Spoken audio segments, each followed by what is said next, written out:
Hello gentlemen, today I'm going to talk about the September title update that just dropped for Madden 25. Now let me start off by saying the patch notes are pretty long, but there aren't that many actual gameplay changes. They really missed the mark on this one. There's a lot of things that they said they fixed that aren't actually fixed. They were half fixes or whatever. I'll talk about a couple of the good things they did, and then a lot of things that aren't fixed and really need to be addressed ASAP. Okay, so let's go ahead and get into the gameplay changes. So the first section is going to be about playbook updates, and the first bullet point is about all of the plays they've added to the Eagles playbook. Why they've only added to the Eagles playbook, I have no idea, but if you're in that playbook, it's your lucky day because they added quite a bit of new stuff.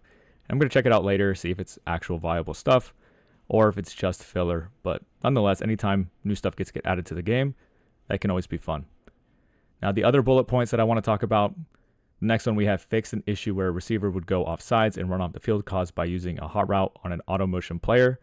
I would see some pro players do this, but this wasn't a super common issue.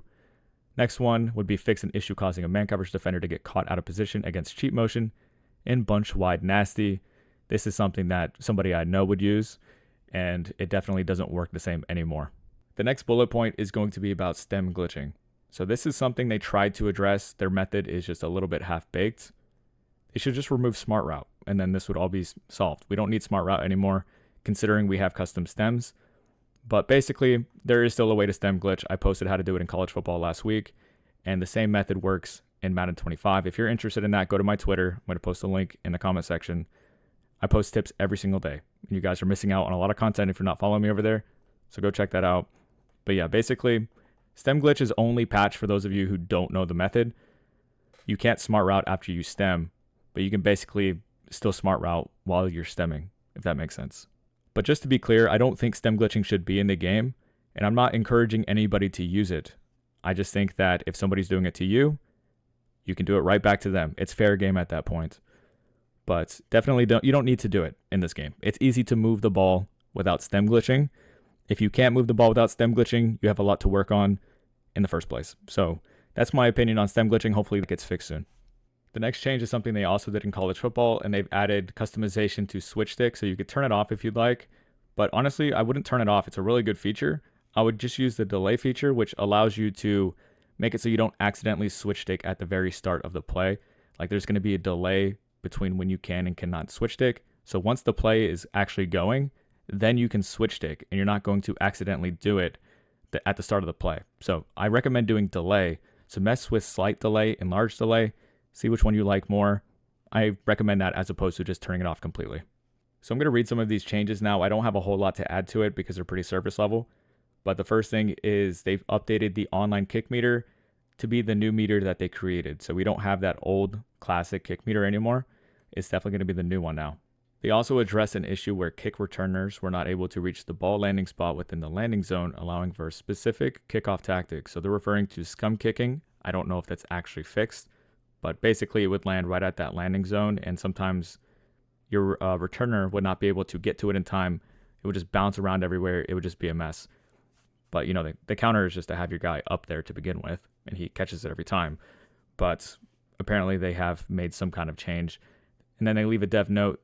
There's other variations of kickoff maneuvers, in addition to this one that the team is working on getting addressed as soon as possible. The next thing is fix an issue allowing a free rusher on a specific blitz setup out of the nickel 2-4 double mug and one out of $3-2 overload. And then there's a dev note similar to the kickoff issue. There's other blitzes in addition to the ones fixed in this update that the team is actively working towards addressing as soon as possible. So I posted clips on Twitter earlier today showing how double mug looks now. So the pinch, crash down, the 4-man disengage, it just doesn't come in the same anymore. It's not terrible because the angles are still pretty good.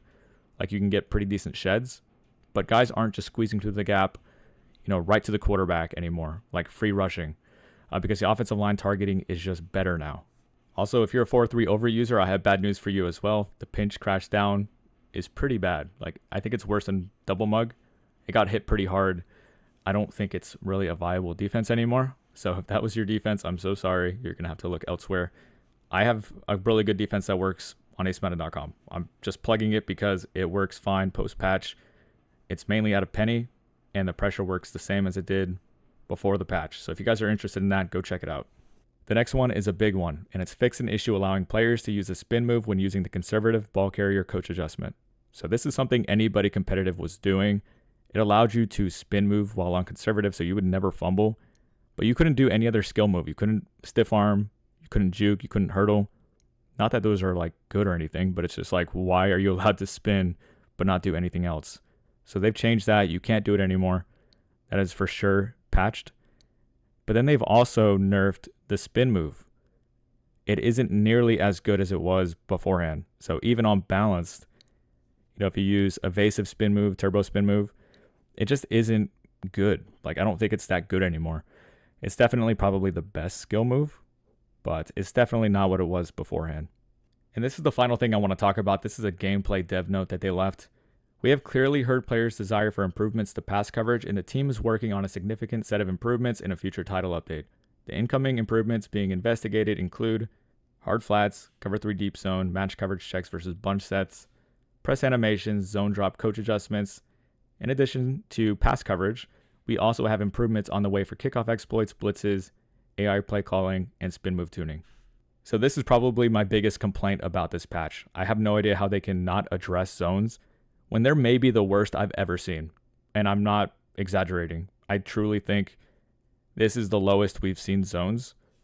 And, people might be like, be careful what you ask for. You don't want zones to be too strong. Wait till KOs are out, all that kind of stuff. No, like, deep zones are very stupid. Like, I can't remember them being worse. You can throw a streak directly at a cover 4 drop quarter, like a safety, that is staring at the quarterback. You can throw a streak right at him, and he won't even jump it. It's like he doesn't even exist, basically. It's terrible. You can bomb a cover 3 without a pull route, so basically a streak clearing out a middle third. That's just unacceptable. Deep zones are trash, and honestly, zones in general are pretty bad, and we have to play on this patch for the next 3 to 4 weeks.